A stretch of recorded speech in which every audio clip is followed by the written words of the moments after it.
terhadap pemilih milenial ini kira-kira strategi yang mungkin paling tepat untuk mereka. Apakah kita cukup datang biasanya?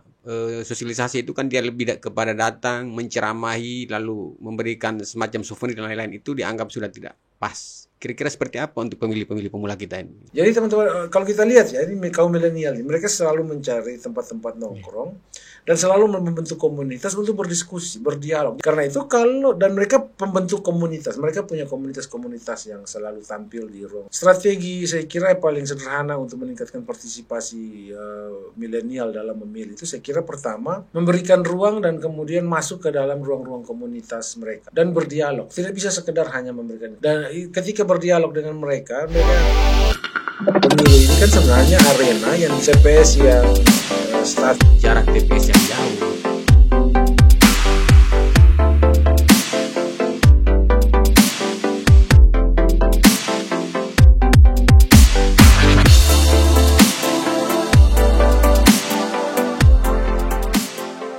Halo teman pemilih, apa kabar? Semoga sehat semuanya dimanapun berada. Jumpa lagi bersama saya, Baharudin Hamzah, di podcast Beta Pilih, omong enak tentang pemilu dan pemilihan. Kali ini episode kita akan membahas tentang strategi peningkatan partisipasi masyarakat dalam pemilihan serentak tahun 2024. Dan telah hadir bersama kita Bapak Dr. Rudi Rohi, MSI, dosen Fakultas Ilmu Sosial dan Politik Universitas Nusa Cendana Kupang. Apa kabar Pak Rudi? Baik, selamat siang Pak Bahar. Ya. Selamat siang teman pemilih. Pak Rudi, kita akan berbicara tentang strategi peningkatan partisipasi masyarakat dalam Pilkada serentak tahun 2024. Kita tahu pada pemilu legislatif 2024 kemarin, partisipasi pemilih kita di Nusa Tenggara Timur itu dia mengalami penurunan dari 81% di tahun 2019 turun menjadi 72%. Kira-kira faktor apa yang paling berpengaruh terhadap penurunan partisipasi ini secara politik? Ya, pertama begini, kita lihat sejarah dari pemilu ke pemilu ya. Kalau kita lihat sejarah dari pemilu ke pemilu, memang rata-rata tingkat partisipasi pemilih di NTT itu ya di angka 70-an. Partisipasi tertinggi itu ya periode sebelumnya yang di atas 80 itu. Sebelumnya itu kita lihat kan kisarannya di angka 70-an, itu yang pertama. Yang kedua, saya kira ada banyak variabel atau faktor yang menyebabkan tingkat partisipasi itu berkisar di angka itu dan cenderung menurun. Pertama mungkin karena gini, rata-rata dalam pemilu kemarin itu tidak ada kontestasi yang lebih ketat yang membuat pemilih itu merasa bahwa ini menjadi penting untuk mereka hadir. Itu yang pertama. Yang kedua, ada sejumlah perubahan regulasi dan teknis mungkin yang menyebabkan banyak pemilih yang tidak bisa memberikan hak pilihnya. Urusan-urusan sampai urusan penyerahan TPS, urusan jarak dan urusan lain sebagainya, saya kira bagian dari urusan-urusan teknis. Dan yang paling penting saya kira yang menjadi masalah klasik itu urusan pendidikan pemilih. Saya kira kalau pendidikan pemilih itu tingkat literasi politiknya baik, maka urusan-urusan teknis, alasan-alasan teknis dalam bentuk apapun itu tidak akan menghalangi mereka untuk ikut berpartisipasi memberikan suara mereka. Dan itu saya kira itu salah satu yang cukup fundamental. Di samping juga kalau kita lihat kondisi NTT yang kepulauan ini itu juga menambah beban menurunnya tingkat pemilih dan seterusnya. Dan ada variabel-variabel khusus lainnya yang mungkin cukup banyak kalau kita sebutkan semuanya di sini. Kalau secara politik, apakah penurunan itu juga bisa karena semakin meningginya kelompok golput secara ideologis? Atau yang kedua mungkin saja karena dari sisi kerangka hukumnya ada persoalan. Misalnya tadi dalam kaitan kita Nusa Tenggara Timur sebagai daerah kepulauan, ini ada hubungan dengan jarak jauh ke TPS, syarat-syarat administratif yang kira-kira itu membuat pemilih sulit ke TPS. Iya, saya kira kalau dihubungkan dengan golput, saya kira golput ini untuk level ideologisnya saya kira belum ya, karena saya kira NTT belum sampai pada tingkat itu. Tapi golput karena faktor-faktor teknis, saya kira mungkin itu. Dan faktor teknis ini kan ada yang disengaja dan tidak disengaja. Jadi kalau kita membagi pemilih yang tidak ikut berpartisipasi di dalam dalam pemilu 2024 kemarin, 14 Februari kemarin, itu kita bisa bagi dua, yaitu pemilih yang tidak ikut memilih karena sengaja tidak memilih, dan pemilih yang tidak ikut memilih karena tidak sengaja ikut memilih. Kita tahu yang sengaja tidak memilih itu karena mungkin mereka kecewa atau merasa pemilu tidak memberikan efek apapun bagi kehidupan mereka. Sedangkan yang tidak sengaja itu bisa jadi karena urusan pekerjaan, mobilitas pekerjaan yang tinggi, atau mungkin urusan kesehatan, atau urusan mungkin TPS dan lain sebagainya.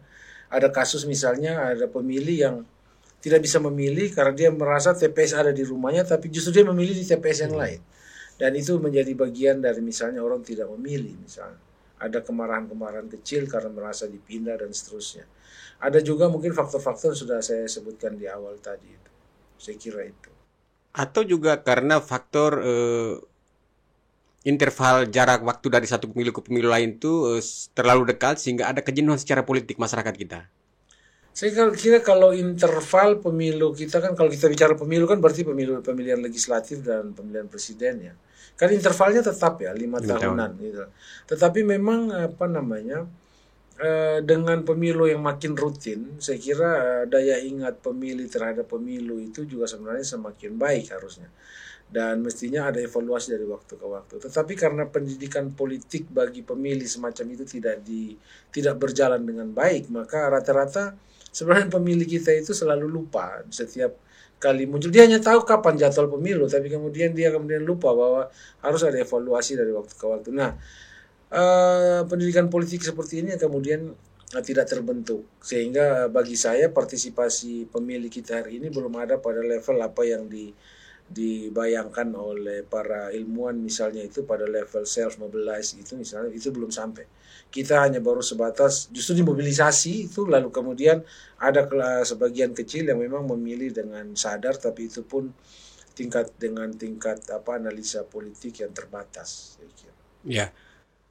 Kita bicara tentang meningkatkan partisipasi, saya kira KPU bukan satu-satunya lembaga yang berperan untuk itu. Mungkinkah soal di sini peran partai politik sebagai instrumen yang paling penting juga bagaimana membantu untuk meningkatkan partisipasi? Menurut Pak Rudi seperti apa itu?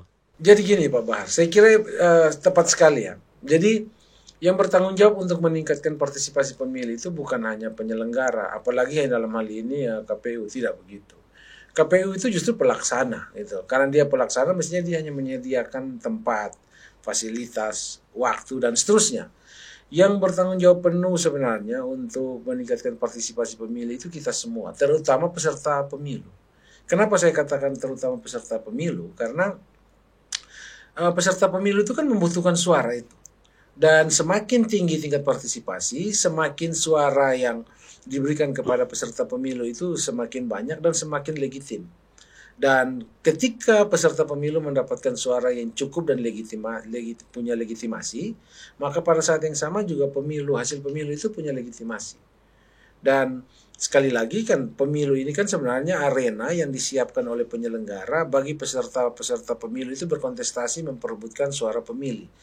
Dengan begitu maka yang menjadi subjek utama di dalam pemilu itu sebenarnya bukan penyelenggara. Yang menjadi subjek utama itu adalah pemilih itu sendiri dan peserta pemilu. Sehingga mestinya yang punya tugas paling utama untuk meningkatkan partisipasi pemilih itu adalah peserta pemilu. Jadi kalau saya mengilustrasikan atau menggunakan metafora sederhana, KPU itu sebagai penyelenggara menyiapkan pasar. Lalu kemudian dalam pasar itu ada toko-toko yang kita sebut partai politik. Mereka ini punya jualan, mereka jualan. Lalu kan ada orang pemilih ini adalah konsumen yang datang ke pasar, lalu mereka lihat mereka mau membeli di toko yang mana. Nah, KPU hanya menyiapkan pasar itu. Karena itu saya kira semakin bagus jualan partai politik sebagai toko di pasar itu, semakin menarik orang untuk datang dan melihat dan bisa jadi membeli, kan gitu. Oleh karena itu saya kira sekali lagi tingkat partisipasi pemilih itu tanggung jawab kita semua, terutama peserta pemilu. Dalam hal ini partai politik dan para kandidat itu. Oke. Ketika kita bicara dalam konteks penyelenggara, Pak Rudi, berkaitan dengan pelayanan pemilih ke TPS, tadi soal jarak, soal norma-norma teksnya, kemungkinan menyulitkan pemilih. Apa kira-kira strategi yang mesti dilakukan oleh penyelenggara pemilu, KPU dalam kaitan dengan meningkatkan partisipasi ini? Ya, saya kira penyelenggara itu terutama KPU ya, itu kan sudah punya sejumlah program ya yang ditujukan untuk meningkatkan partisipasi pemilih. Tapi misalnya sosialisasi, pendidikan pemilih dan seterusnya. Hanya gini, saya lihat beberapa program dan strategi yang dirancang KPU untuk meningkatkan partisipasi pemilih terutama di daerah ya. Itu masih pada level hanya memberikan informasi. Jadi pada level informing, memberikan informasi, sekedar itu. Padahal kalau kita mau meningkatkan partisipasi pemilih, kita harus bisa memberikan informasi dan sampai pada level mempengaruhi orang untuk datang memilih. Nah, itu artinya bahwa hanya sekedar memberikan informasi itu tidak cukup.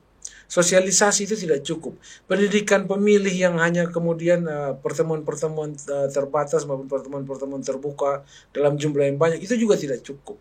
Maka itu saya kira ini perlu ada satu langkah lebih jauh, misalnya bahwa sosialisasi pendidikan pemilih maupun informasi-informasi mengenai pemilu itu harus disampaikan bukan sekedar memberitahu, tapi juga sampai pada level advokasi. Jadi misalnya ada advokasi yang mana penyelenggara pemilu itu memastikan bahwa orang yang diajak untuk berpartisipasi dalam pemilu itu bukan datang karena mereka sekedar tahu pemilu. Bukan sekedar karena mereka didorong untuk datang ikut memilih, tapi karena mereka punya kapasitas membangun alasan sendiri untuk datang memilih. Jadi kemudian nanti pemilih yang datang, itu dia tahu alasan saya datang memilih kenapa. Sehingga mereka tidak lagi dimobilisasi. Kalau kita sudah sampai pada tingkat advokasi seperti itu, kita sudah tidak bermasalah dengan urusan jumlah. Kita lagi akan sedang bermasalah nanti dengan urusan kualitas yang makin baik, dan itu akan memicu dialektika yang makin baik, dan pemilu akan makin luar biasa saya kira. Ya, soal pendidikan pemilih saya kira mungkin dia butuh waktu yang panjang untuk mengajak masyarakat naik sampai ke level tadi Pak Dr. Rudi. Tapi untuk waktu yang singkat, kita tahu tahapan pilkada ini sekitar 73 hari lagi dia akan memasuki hari pemungutan. Apa yang paling konkret yang dilakukan penyelenggara untuk waktu-waktu ini untuk meningkatkan partisipasi? Ya, pertama saya kira kalau dalam jangka pendek, saya kira mungkin penyelenggara dalam hal ini KPU dan partai politik sebagai peserta pemilu itu perlu bersama-sama sepakat untuk bukan hanya partai politik ya, kandidat ya, karena kita pilkada ini ya, jadi calon-calon kepala daerah itu perlu duduk bersama dan bersepakat untuk penyelenggaraan pilkada kita ini harus dilakukan dengan gembira. Ini harus dirancang sebagai sebuah pesta. Jadi bukan hanya sebagai sebuah perlombaan yang kemudian menghasilkan potensi-potensi konflik yang luar biasa. Tapi ini harus dirancang sebagai sebuah pesta yang mana ruang pesta itu bagi semua orang. Maka ketika ruang itu dirancang untuk semua orang, pasti ada kesempatan bagi semua orang untuk hadir di situ. Itu yang pertama. Yang kedua, saya kira begini. Kalau peserta pilkada dalam para calon hari ini itu mereka bisa berkontestasi secara ketat, ya, itu akan sedikit banyak meningkatkan partisipasi. Dalam banyak pengalaman pilkada kita di beberapa tempat ya, kontestasi politik yang ketat, yang terutama kalau yang head to head ya, itu akan menghasilkan tingkat partisipasi politik yang meningkat.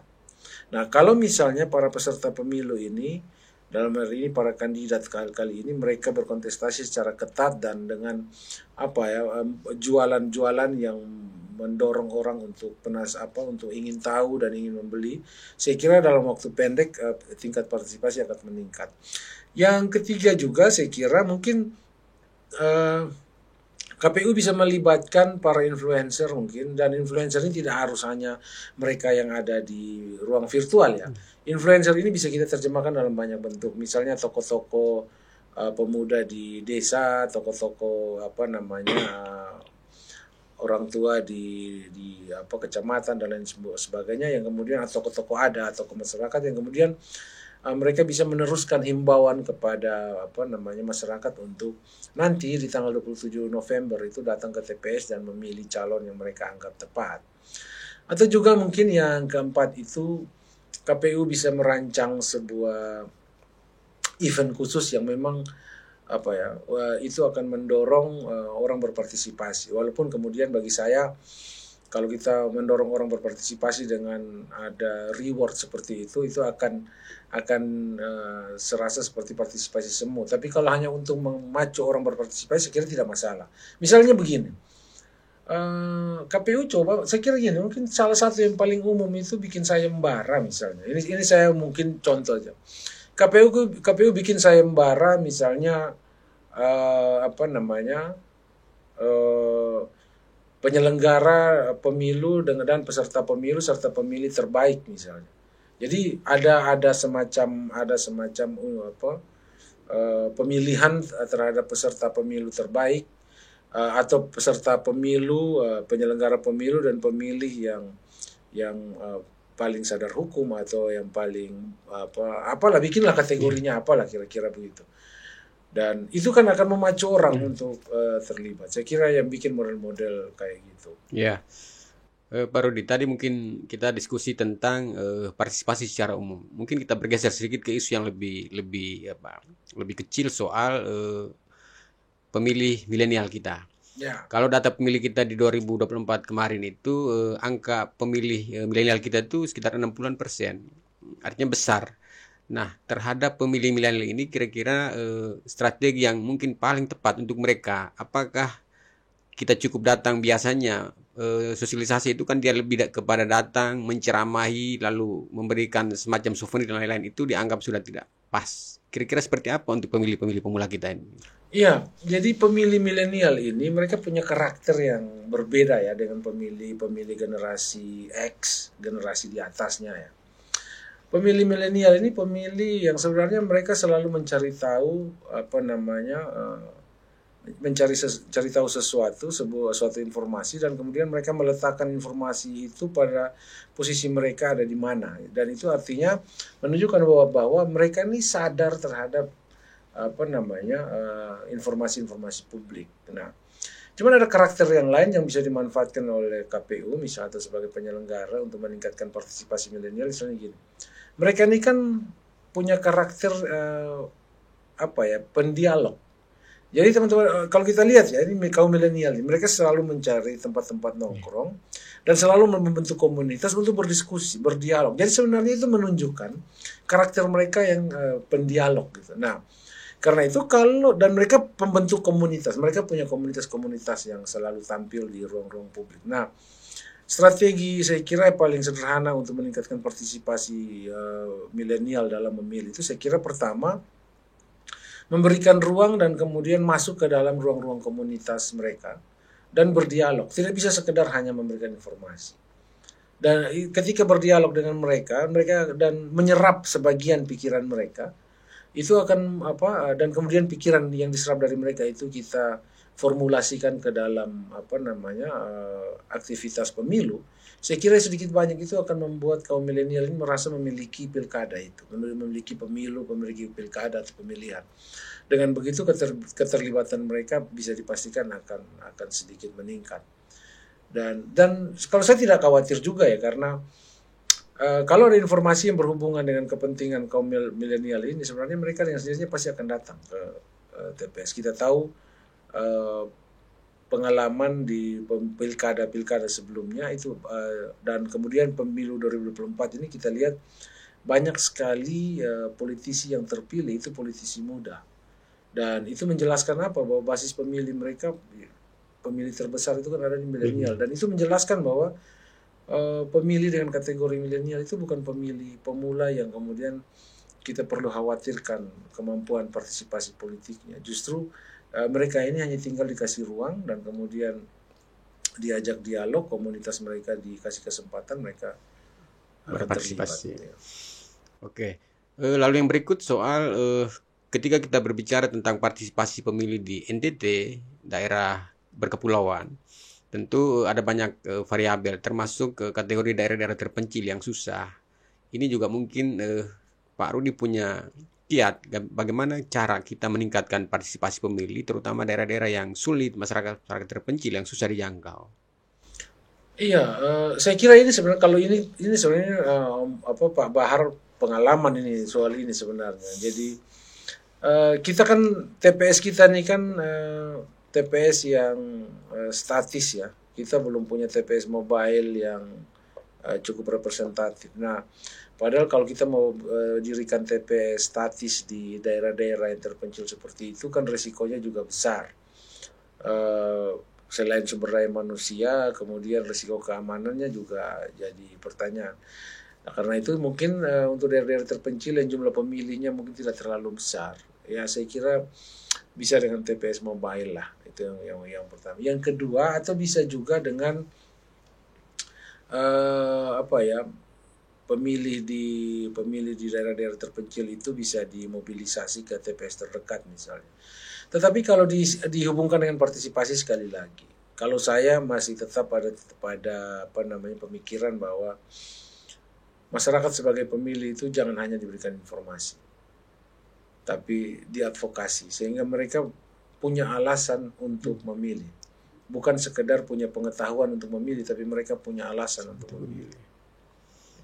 Ya, eh, barangkali berkaitan dengan partisipasi di daerah terpencil, secara teknis memang topografi kita juga barangkali sulit untuk daerah tertentu. Misalnya soal jarak TPS yang jauh, dan itu juga ruang untuk persoalan berkaitan dengan misalnya mereka termobilisasi. Nah, ini yang penting. Mungkin secara teknis penyelenggara mungkin memikirkan dari sisi jarak. Di satu sisi menginginkan agar efisiensi soal TPS, tapi kan pada sisi yang lain ini juga akan menurunkan partisipasi. Bagaimana tanggapan Pak Dokter soal ini? Iya,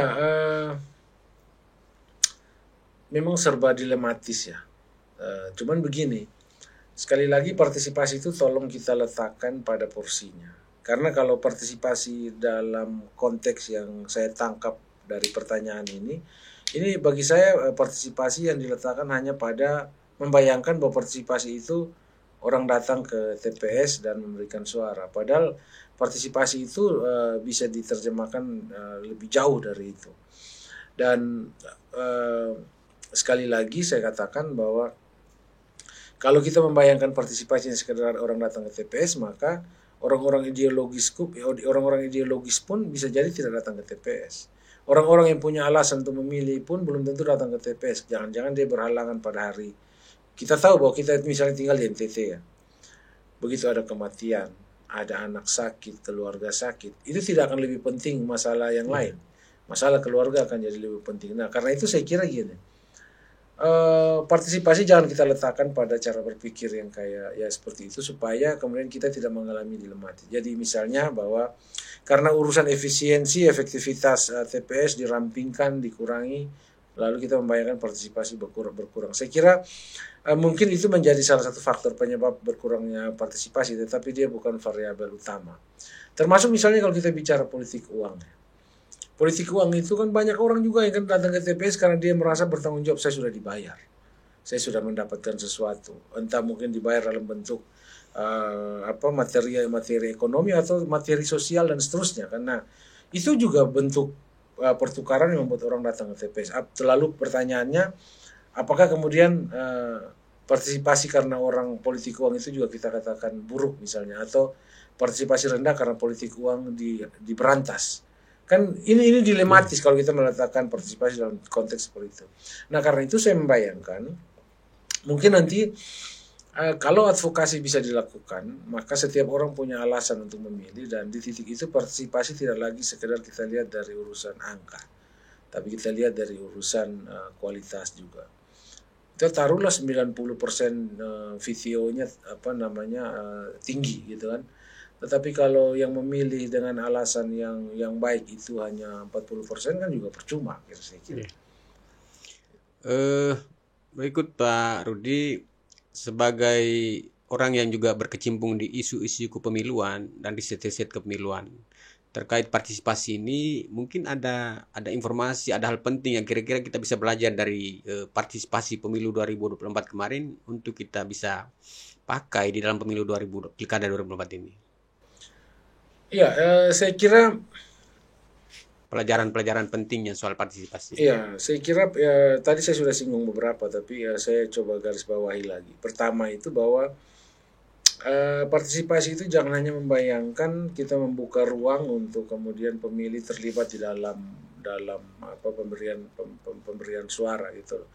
Tapi kalau bisa partisipasi itu dibuka luas sampai pada pemilih itu terlibat untuk mengawal setiap proses pemilu.